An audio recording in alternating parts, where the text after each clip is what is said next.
Hello everyone, इस video में हम बात करने वाले हैं पसाड कालीन स्थल। जैसा कि आपको पता है फ्रेंड्स कि ये अपने आप में काफ़ी इंपॉर्टेंट टॉपिक है और यहाँ से अक्सर कुछ ना कुछ क्वेश्चंस पूछे जाते रहते हैं। तो इस वीडियो को एंड तक देख लीजिएगा तो आपका इस टॉपिक से रिलेटेड सारे क्वेश्चंस कवर हो जाएंगे। तो चलिए शुरू करते हैं। फर्स्ट क्वेश्चन बनता है कि मानव द्वारा सर्वप्रथम प्रयुक्त अनाज कौन सा था। मानव द्वारा प्रयुक्त सर्वप्रथम अनाज के रूप में अगर हम बात करें तो यहाँ पे सही आंसर हो जाएगा ऑप्शन डी, जौ। ठीक है, सर्वप्रथम लगभग 8000 ईसा पूर्व में भूमध्य सागर एवं ईरान के मध्य स्थित पश्चिमी एशिया के देशों ने मानव द्वारा उगाया गया था और इसके बाद गेहूं मानव द्वारा उगाया जाने वाला लगा था। ठीक है, यानी सबसे पहले जौ, उसके बाद गेहूं कह सकते हैं, यानी ऑप्शन डी बिल्कुल सही होगा। सेकेंड क्वेश्चन है कि भारतीय उपमहाद्वीप में कृषि के प्राचीनतम साक्ष्य प्राप्त हुए। तो ध्यान दीजिएगा, नवीनतम खोजों के आधार पर प्राचीनतम कृषि साक्ष्य वाला जो स्थान है वो उत्तर प्रदेश के संत कबीर नगर जिले में स्थित जो आपका ये लोहरादेव है, यहाँ से कह सकते हैं ऑप्शन सी। ठीक है, अगर ऑप्शंस में लोहरादेव ना हो उस कंडीशन में हम लोग मेहरगढ़ को टिक करेंगे। तो फिलहाल यहाँ पे हमारा सही आंसर क्या बनेगा, ऑप्शन सी, लोहरादेव। क्वेश्चन नंबर थर्ड देखिए, भारत में मानव का सर्वप्रथम साक्ष्य कहाँ पर मिलता है। भारत में मानव का सर्वप्रथम साक्ष्य कहाँ पे मिलता है, नर्मदा घाटी। ऑप्शन ए बिल्कुल सही होगा। मध्य प्रदेश के पश्चिमी नर्मदा क्षेत्र में वर्ष 1982 में सर्वप्रथम साक्ष्य प्राप्त हुआ था, नर्मदा घाटी। क्वेश्चन नंबर 4 देखिए, अनाज की कृषि सर्वप्रथम प्रारंभ हुई थी। अनाज की कृषि सर्वप्रथम प्रारंभ हुई थी, ये सभी क्वेश्चंस आपको नोट्स में प्रोवाइड कराए गए थे। नोट्स में अच्छी तरीके से सब चीज़ लिखी गई थी। उम्मीद है कि आपने उस चीज़ को पढ़ रखा होगा। अनाज की कृषि सर्वप्रथम प्रारंभ की गई थी किस काल में, तो नवपाषाण काल में। ऑप्शन ए यहाँ पे बिल्कुल सही होगा, नवपाषाण काल में।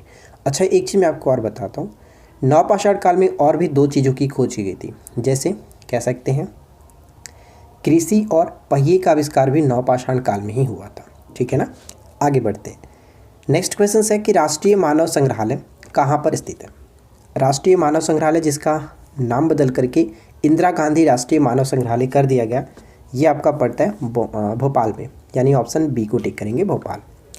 नेक्स्ट वन देखिए, एक कब्र से 3 मानव कंकाल निकले हैं, कहाँ पे। एक ही कब्र से 3 मानव कंकाल निकला है, दमदमा से। दमदमा, ऑप्शन डी बिल्कुल सही होगा।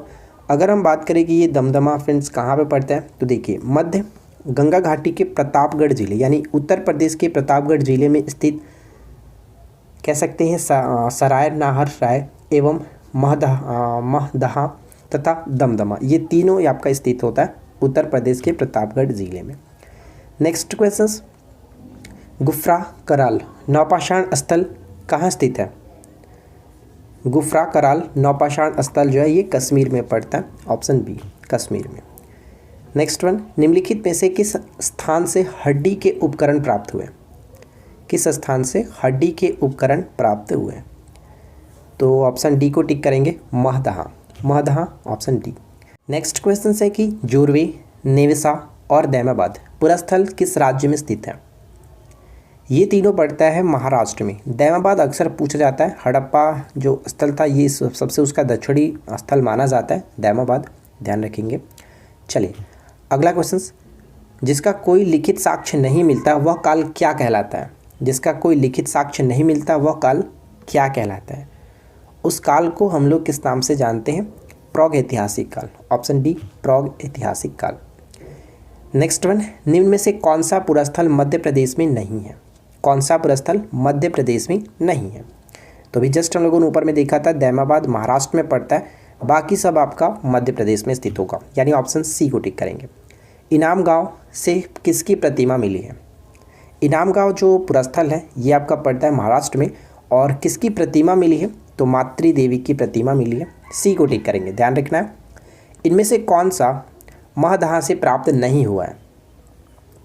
महदहा से प्राप्त नहीं हुआ है, राख के टीले। राख के टीले संगनकल्लू से मिला है। संगनकल्लू आपका कर्नाटक में पड़ता है, इसको याद रखिएगा, संगनकल्लू कर राख के टीले प्राप्त हुए हैं। किस धातु का सबसे पहले प्रयोग हुआ था। किस धातु का सबसे पहले प्रयोग हुआ था, ये भी इंपॉर्टेंट प्रश्न बनता है। तो सही आंसर ऑप्शन ए, तांबा। ध्यान रखना है, तांबा। और उसके बाद पीतल की खोज की गई थी और उसके बाद हम कह सकते हैं लोहा की खोज की गई थी। ठीक है, तो यहाँ पे सही आंसर हो जाएगा तांबा। गर्त आवास के साक्ष्य प्राप्त हुए, एकदम वीवीआई प्रश्न। गर्त आवास के साक्ष्य कहाँ से प्राप्त हुआ है? बुर्जहोम। बुर्जहोम ये जम्मू कश्मीर में श्रीनगर के पास पड़ता है। जम्मू कश्मीर में श्रीनगर के निकट स्थित एक नौपाषाण स्थल है, इसके याद रखना है, गर्त आवास के साक्ष्य बुर्जहोम। ठीक है। उत्खनन प्रमाणों के अनुसार पशुपालन का प्रारंभ हुआ था। पशुपालन का प्रारंभ हुआ था मध्य पाषाण काल में। ध्यान रखना है, मध्य पाषाण काल में, राइट, तो ध्यान रखना है। चलिए अगला क्वेश्चन देखिए, यहाँ पे हम छोटा सा पॉइंट भी पढ़ सकते हैं कि मध्य पाषाण काल में अंतिम चरण में, यानी मध्य पाषाण काल के अंतिम चरण में पशुपालन के साक्ष्य प्राप्त हुए थे। ठीक है। नेक्स्ट क्वेश्चन से कि किस स्थल से मानव के कंकाल के साथ कुत्ते का कंकाल प्राप्त हुआ है? राइट आंसर क्या हो जाएगा? Option B, Burzahom. ठीक है, बुर्जहोम, ऑप्शन बी को टिक करेंगे। चिरांद किस राज्य में स्थित है? चिरांद एक पुरातात्विक स्थल था। चिरांद ये बिहार में पड़ता है। सी को टिक करेंगे, बिहार। नौदा टोली के उत्खनन किसने किया था? नौदा टोली पुरातात्विक स्थल मध्य प्रदेश में स्थित है और इसके खोजकर्ता यानी कि उत्खननकर्ता के रूप में एच.डी. संकालिया को माना जाता है, जो कि पुणे के प्रोफेसर थे, एच.डी. संकालिया। ठीक है, ताम्रपाषाण स्थल है ये, ध्यान रखना है। नेक्स्ट वन क्या है?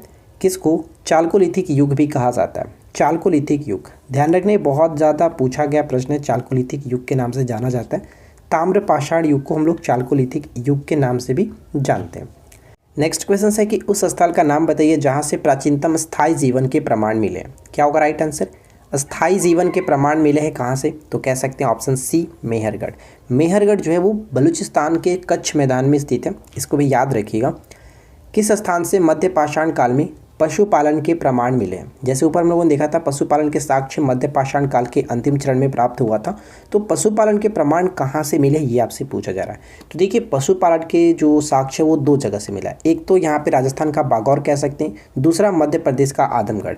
यहाँ पे पढ़ सकते हैं मध्य पाषाण काल से पशुपालन के प्रारंभिक साक्ष्य मध्य प्रदेश में होशंगाबाद के निकट आदमगढ़ और राजस्थान के भीलवाड़ा जिले में स्थित बागौर से मिले। तो ये दोनों नाम बहुत ज़्यादा इंपॉर्टेंट है, एक तो आदमगढ़ और एक आपको याद रखना है बागौर। ठीक है, चलिए आगे बढ़ते हैं। नेक्स्ट वन है कि ताम्रस्य काल में महाराष्ट्र के लोग मृतकों के शरीर को फर्श के नीचे किस तरह से रख करके दफनाते थे? महाराष्ट्र के लोग मृतकों के शरीर को फर्श के नीचे किस तरह से रख करके दफनाते थे? तो उत्तर से दक्षिण की तरफ, यानी सही आंसर होगा ऑप्शन ए, उत्तर से दक्षिण की तरफ। निम्नलिखित में से किसे फलक संस्कृति कहा जाता है? फलक संस्कृति के नाम से किसे जानते हैं? तो यहाँ पे करेक्ट आंसर ऑप्शन बी, मध्य पाषाण कालीन जो संस्कृति है इसे फलक संस्कृति के नाम से जानते हैं। ऑप्शन बी होगा सही आंसर। अगला प्रश्न ये है कि सराय नाहर राय और महदहा संबंधित है। सराय नाहर राय और महदहा संबंधित है किससे? गंगा घाटी के मध्य पाषाण संस्कृति से, यानी ऑप्शन सी को टिक करेंगे। ध्यान रखना है, गंगा घाटी के मध्य पाषाण संस्कृति से संबंधित है। ये सभी क्वेश्चंस बहुत ज़्यादा इंपॉर्टेंट है, तो आप इनको अच्छे से याद रखना है। राख के टीले किस क्षेत्र की नवपाषाण संस्कृति से संबंधित है? ऊपर मैंने आपको बताया था कि राख के टीले संगनकलू कर्नाटक से, यानी कर्नाटक का मतलब दक्षिण भारत यहाँ पे करेक्ट होगा। नेक्स्ट क्वेश्चन से सिहावल एक पुरातात्विक स्थल है, बताइए। सिहावल, सबसे पहले आपको बता दूँ सिहावल जो है ये एमपी में पड़ता है, एमपी में, और एक पुरातात्विक स्थल। तो यहाँ पे सही आंसर आपका होगा ऑप्शन ई, निम्न पूर्व पाषाण संस्कृति का एक पुरातात्विक स्थल है जो कि मध्य प्रदेश में पड़ता है। नवपाषाण कालीन गर्त निवासों के अवशेष कहाँ से मिले हैं? नवपाषाण कालीन गर्त निवासों के अवशेष कहाँ से मिले हैं? तो इसे हम लोग कह सकते हैं बुर्जहोम और साथ ही साथ गुफ कराल, जो कि जम्मू कश्मीर में दोनों पड़ता है। तो राइट आंसर हो जाएगा एक और दो दोनों, ऑप्शन डी को टिक करेंगे, जो कि गर्त निवास के साक्ष्य मिले। बहुत इंपॉर्टेंट है, गर्त निवास वाला प्रश्न पहले भी पूछा गया। भारत के कुछ क्षेत्रों में लोग जमीन के अंदर गड्ढों में रहते थे, इस बात का संकेत खुदाई से निम्नलिखित में से मिलता है। यानी फिर से फ्रेंड्स वही बात कही जा रही है, गर्त निवास के साक्ष्य कहाँ से मिले? तो बुर्जहोम कह सकते हैं, Jammu Kashmir, option B. Next question और आज की इस वीडियो का आखिरी प्रश्न भी है, निम्नलिखित में से किस स्थान पर नवपाषाण स्तर पर गेहूं एवं जौ की खेती सर्वप्रथम प्रमाण मिलते हैं? तो मैंने आपको ऊपर बताया था अगर लोहरादेव ऑप्शंस में ना हो तो मेहरगढ़ को टिक करेंगे, यानी सही आंसर ऑप्शन हम सी को टिक करेंगे, कृषि के साक्ष्य मिलता है मेहरगढ़ से। ठीक है, तो यहाँ पे सही आंसर हो गया ऑप्शन सी। तो उम्मीद करता हूँ आप लोगों को ये वीडियो पसंद आया होगा। तो चलिए मिलते हैं नेक्स्ट क्लास में। Thanks for watching.